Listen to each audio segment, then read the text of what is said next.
Oke, selamat berjumpa kembali dengan kelas statistika program studi akuntansi bersama saya Kristiana Dananti.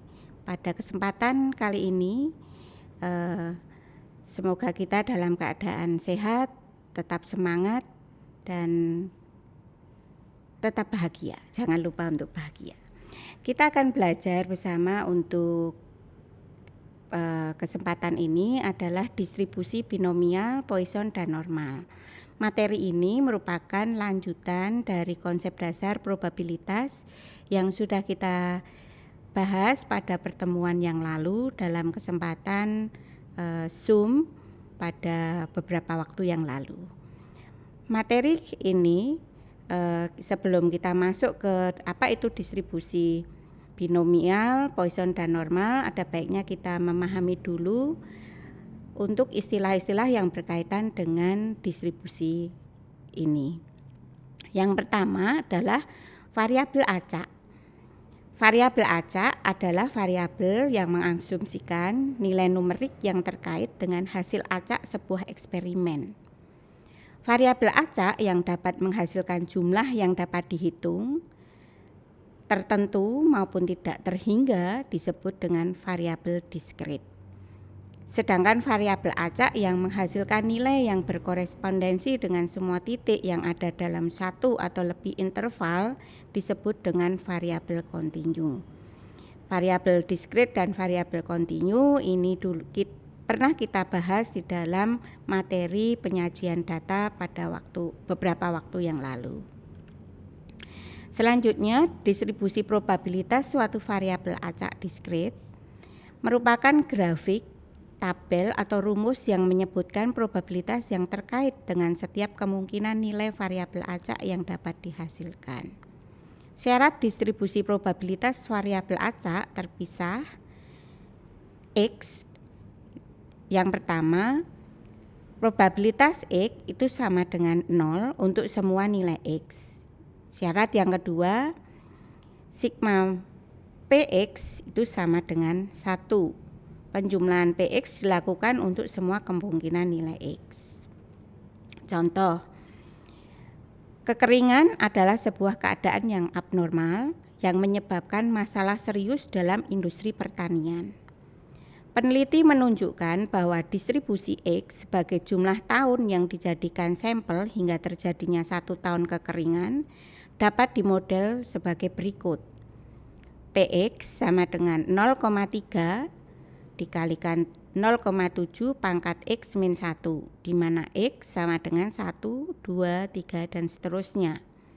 Berapakah probabilitas bahwa terdapat 3 tahun yang dijadikan sampel sebelum tahun terjadinya kekeringan terjadi?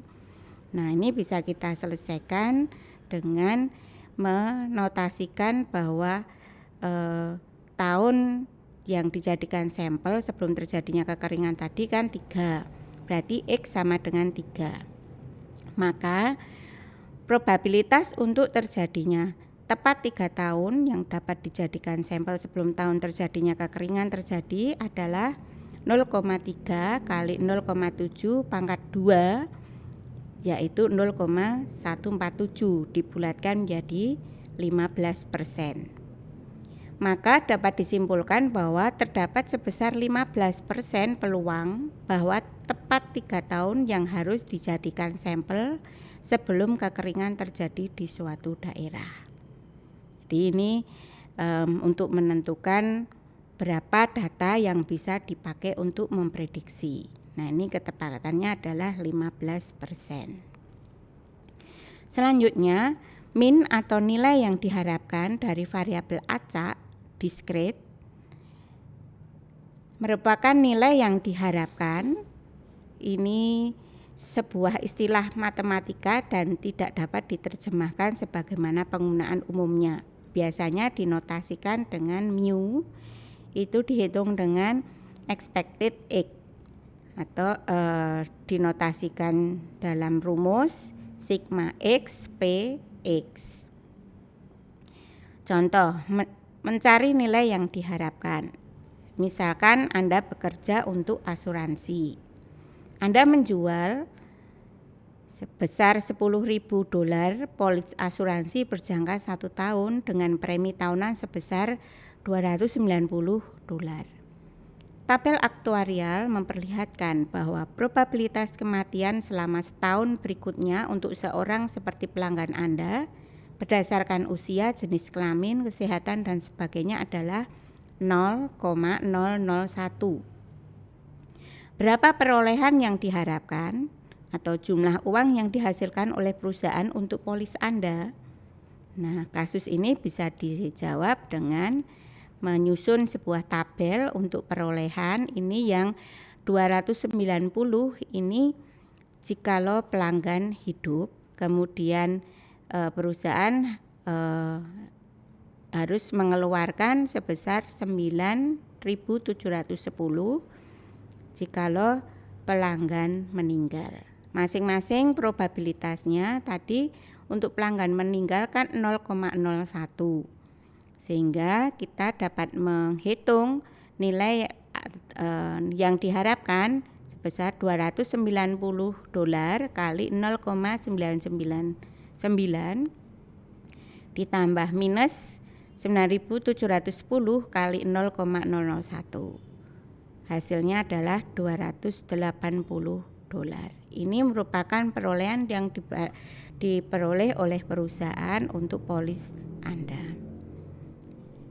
Kemudian dalam variabel acak diskrit kita bisa menghitung juga varian dengan rumus sigma kuadrat sama dengan expected X min mu dikuadratkan. Sigma X min mu dikuadratkan kali PX. Sedangkan deviasi standar variabel acak diskrit adalah akar dari varian. Sehingga rumusnya sigma sama dengan akar sigma kuadrat. Contoh, Anda menginvestasikan sejumlah uang di 5 Ventura bisnis internet. Apabila Anda mengetahui bahwa 70% Ventura semacam itu berhasil dan hasil Ventura ini tidak tergantung satu sama lain, distribusi probabilitas untuk jumlah X Ventura yang berhasil dari 5 Ventura tersebut adalah ini nilai X-nya, kemudian ini peluang Ventura yang berhasil PX-nya. Ini yang 0, 1, 2 itu adalah jumlah Ventura yang berhasil. Untuk Ventura yang dari 5 itu yang tidak sama sekali probabilitasnya 0,002. Untuk yang satu Ventura di antara 5 itu 2 dan seterusnya. Carilah nilai yang diharapkan untuk mu dan interpretasikan hasilnya. Carilah standar deviasi sigma, interpretasikan hasilnya. Apakah Anda dapat menemukan kurang dari 2 Ventura yang berhasil? Untuk menjawab masalah ini, kita masukkan tadi rumus untuk mu ya, itu X dikalikan dengan probabilitasnya masing-masing. Berarti 0 kali 0,002 ditambah 1 kali 0,029 dan seterusnya, ketemu 3,5. Secara rata-rata jumlah Ventura yang berhasil dari kelima Ventura tersebut adalah 3,5. Nah, angka ini bisa dibulatkan ataupun tidak. Untuk standar untuk variannya, ini varian kita masukkan dalam rumus tadi jumlah dari probabilitas real dikurangi dengan jumlah dari X min mu dikuadratkan dikalikan dengan probabilitas. Jadi 0 dikurangi 3,5 dikuadratkan kali 0,02 ditambah 1 dikurangi 3,5 dikuadratkan dikalikan 0,029 dan seterusnya sampai pada jumlah Ventura yang muncul 5 ya. Hasilnya varian adalah 1,05. Maka standar deviasinya adalah akar dari 1,05 yaitu 1,02. Nilai ini mengukur sebaran distribusi probabilitas X, yaitu jumlah Ventura yang berhasil dari 5 Ventura. Selanjutnya, Untuk pertanyaan yang C, saudara diminta untuk mencari probabilitas kurang dari 2 ventura yang berhasil dari 5 ventura. Hal ini mengimplikasikan bahwa kemungkinan adalah tidak ada yang berhasil sama sekali, berarti X-nya sama dengan 0 dan hanya ada 1 ventura, sehingga X sama dengan 1. Maka probabilitas X kurang dari kurang dari 2 ya. Kurang dari 2 itu berarti PX kurang dari 2 atau PX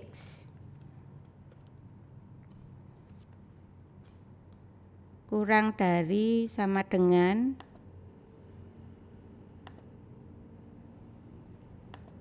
1.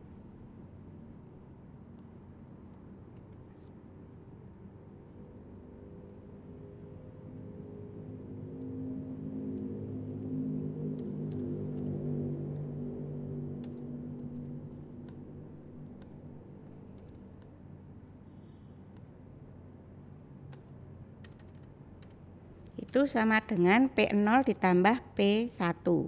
Tadi probabilitasnya 0,002 dan 0,029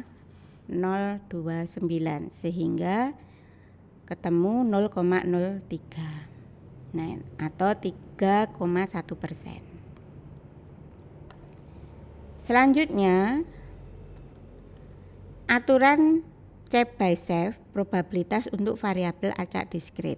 Anggaplah X variabel acak diskrit dengan distribusi probabilitas Px, min, mu, standar deviasi sigma, kemudian tergantung pada bentuk Px, maka pernyataan probabilitasnya adalah P untuk mu kurang dari sigma di minus sigma kurang dari X kurang dari mu plus sigma itu lebih besar sama dengan 0. P untuk mu min 2 sigma atau standar deviasi dikurang lebih kecil dari X lebih kecil dari mu plus 2 standar deviasi itu lebih besar sama dengan 3/4. P untuk mu min 3 standar deviasi lebih kecil dari X lebih kecil dari mu plus 3 standar deviasi lebih besar dari 8/9. Nah, saudara, konsep variabel acak itu bisa kita gunakan untuk menyusun distribusi-distribusi yang lain. Untuk yang pertama adalah distribusi binomial. Distribusi yang dihasilkan dari eksperimen yang memiliki 2 kemungkinan hasil. Karakteristik eksperimen binomial itu meliputi eksperimen terdiri dari n percobaan yang identik. Misalnya kita melempar koin uang logam itu ya. Nah, hanya terdapat 2 kemungkinan hasil dari setiap percobaan, yaitu S sukses dan F failure atau gagal. Probabilitas S tetap sama di semua percobaan, dinotasikan dengan P, dan probabilitas F dinotasikan dengan Q. Maka Q sama dengan 1 min P. Probabilitas bersifat independen, tidak tergantung satu sama lain. Lalu variabel acak binomial X adalah jumlah S pada n percobaan. Misalnya kita melempar koin sebanyak 10 kali. Nanti hasilnya berapa kali muncul yang diharapkan. Kalau seandainya yang diharapkan muncul gambar, berarti S itu munculnya gambar. F itu munculnya bukan gambar. Distribusi probabilitas binomial dirumuskan sebagai Px sama dengan kombinasi Nx kali P pangkat X dikalikan Q pangkat N min X dengan X sama dengan 0 ke 1, 2 sampai N. Nah, ini rumusnya. Kita sudah pernah bahas pada saat Zoom untuk rumus kombinasi Nx itu adalah N faktorial dibagi X faktorial dikalikan N min X faktorial. Difaktorialkan. Min varian standar deviasi atau deviasi standar untuk variabel binomial dinotasikan seperti ini. Mu sama atau min itu N kali P. Kemudian variannya sigma kuadrat ini sama dengan N PQ, deviasi standar itu akar varian. Contoh, sebuah mesin yang memproduksi komponen untuk mesin mobil mengalami kerusakan dan menghasilkan 10% produk rusak. Komponen yang rusak dan yang tidak rusak keluar dari mesin dengan cara yang acak. Jika 5 komponen diuji, carilah 3 dari komponen tersebut rusak. Tentukan letak mu dan interval mu min 2 standar deviasi sampai dengan mu plus 2 standar deviasi. Jika eksperimen tersebut dilakukan berulang-ulang, berapa proporsi observasi X akan berada dalam interval mu min 2 standar deviasi sampai dengan mu plus 2 standar deviasi. Ini untuk menjawabnya ya kita notasikan dulu ya yang diketahui dalam kasus. Apabila X itu jumlah produk rusak, tadi yang diharapkan 3. N jumlah percobaan, yaitu 5 percobaan. P probabilitas produk rusak sebesar 10% atau 0,1.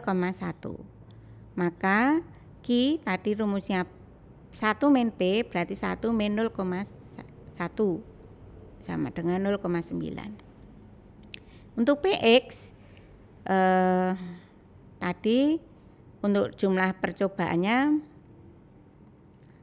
5 ya, berarti 5 faktorial ini rumus kombinasinya dibagi 5 faktorial dikalikan 5 min 5 difaktorialkan kali 0,1 pangkat X dikalikan 0,9 pangkat 5 min X. Kalau kita masukkan X tadi 3 dalam rumus berarti P3 itu 5 faktorial dibagi 3 faktorial dikalikan 5 min 3 difaktorialkan dikalikan 0,1 pangkat 3 kali 0,9 pangkat 5 min 3.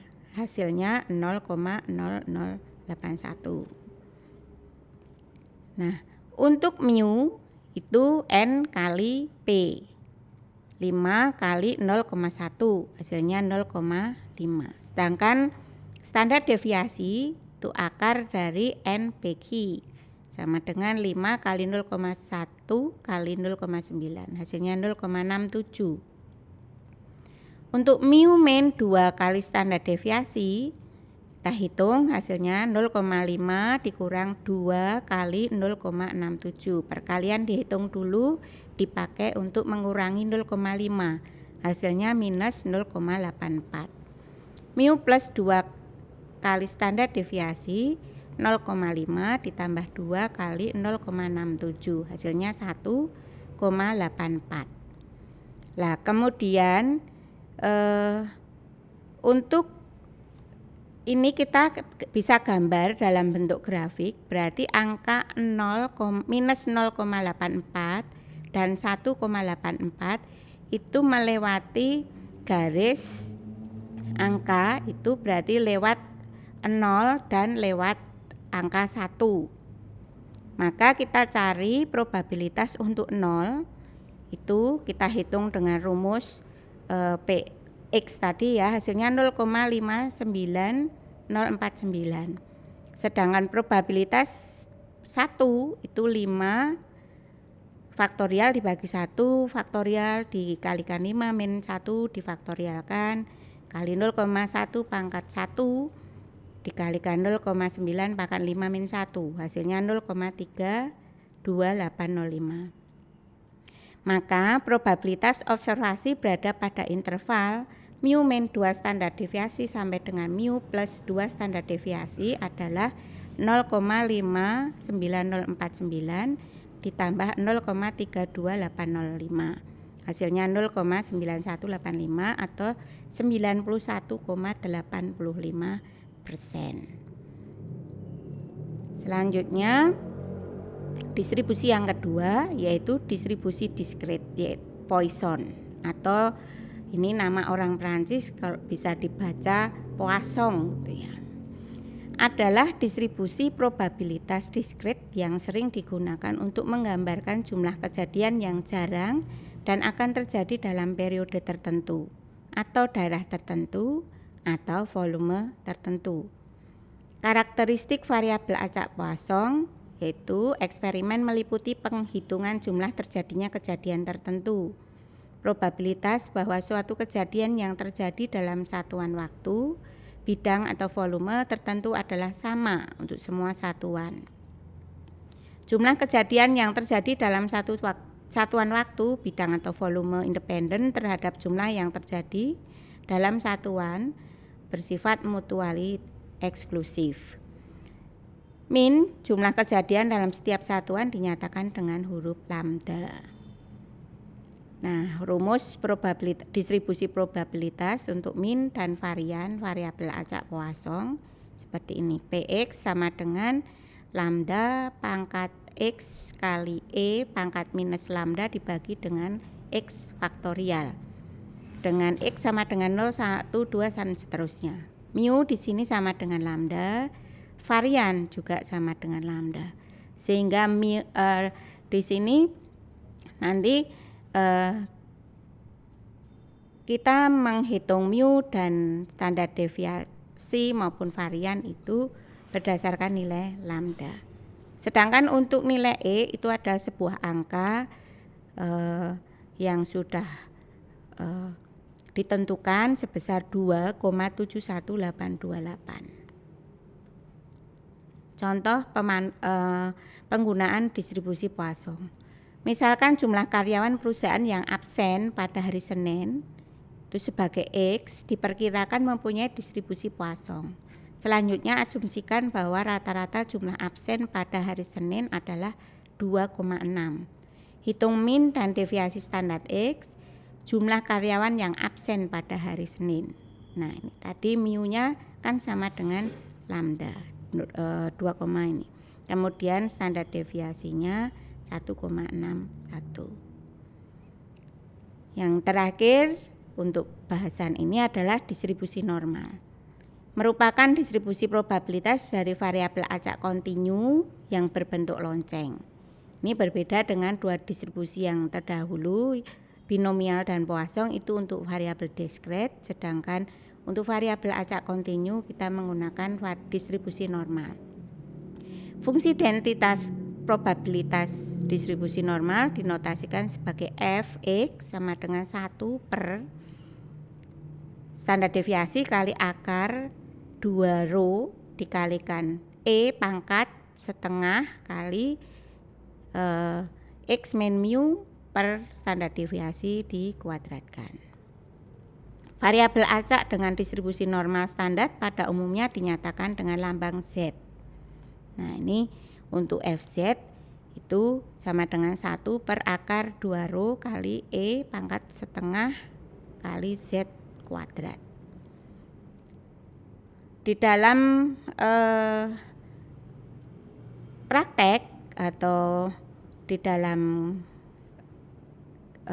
kegiatan penelitian secara praktis biasanya untuk menghitung distribusi normal itu luas daerah distribusi normal kita menggunakan tabel normal standar untuk menghitung luas ini variabel acak untuk distribusi normal. Nah, contoh hitunglah probabilitas bahwa variabel acak normal standar Z berada di antara minus 1,33 sampai dengan 1,33. Nah, ini kita menggunakan tabel distribusi normal atau sering dikenal dengan tabel normal Z. Tabelnya seperti ini. Nah, tadi angka 1,3 kita lihat di sini 1,3, 3 belakangnya berarti ini ya 1,33 ini ketemu kolom barisnya 1,3 kemudian kolomnya 0,03. Ini kalau ketemu ini angkanya 0,4083. Kembali ke PPT di sini kita mencari luas daerah di antara minus 1,33 sampai 1,33. Lah ini melewati 0. Saudara, untuk luas daerah distribusi normal itu dari ujung sini ke ujung sini tak terhingga panjangnya itu adalah 1. Jadi karena distribusi ini berbentuk simetris, kalau kita lipat tengah-tengah di sini pada titik 0, maka nilai minus 1,33 itu akan sama dengan 1,33. Nah ini tadi di tabel adalah 0,4082. Nah berarti luas daerah ini ditambah ini adalah 2 kali 0,4082, atau kalau dijabarkan berarti 0,482 itu lebarnya ini ya, ditambah dengan 0,4082 ketemu 0,861. Contoh yang lain, misalnya kita disuruh mencari luas daerah variabel acak normal itu yang lebih dari 1,67. Lebih dari 1,67 itu letaknya kan di sini. Ini misalnya kita titik 1,67. Lebih besar Z lebih besar dari 1,67 kan daerah yang diarsir ini. Kalau sepanjang ini adalah 1, berarti kalau tengah-tengahnya ini setengah kan, 0,5.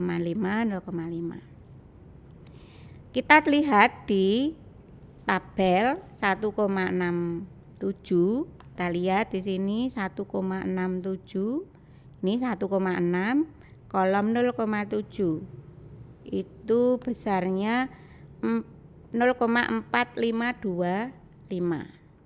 Ini saya ngebloknya ke. Nah ini kita lihat di sini nilainya tadi 0,4525. Titik ini besarnya 0,4525. Padahal yang kita cari itu yang sebelah kanannya. Berarti setengah dikurangi 0,4525. Hasilnya adalah 0,0475.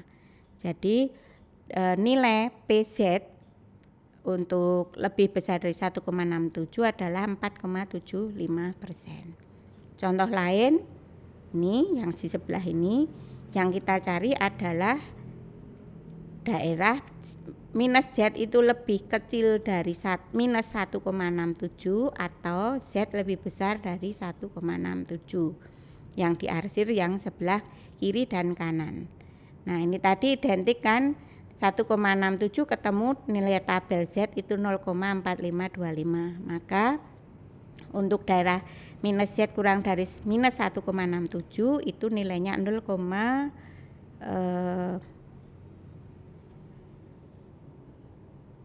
maaf ini harusnya dikurangi dulu ya.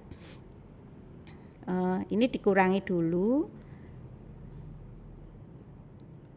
Yang sebelah ini perlakuannya sama. Nanti ini agak lupa belum dikurangkan 0,05. Tadi harusnya 0,475 kali ini kali 0,475 kali 2 berarti sekitar 0,095 ya, bukan 0,905. Di yang ini gambar yang sebelah sini ada sedikit koreksi, nanti ini saya hapus saja, nanti saya ganti dengan yang lain.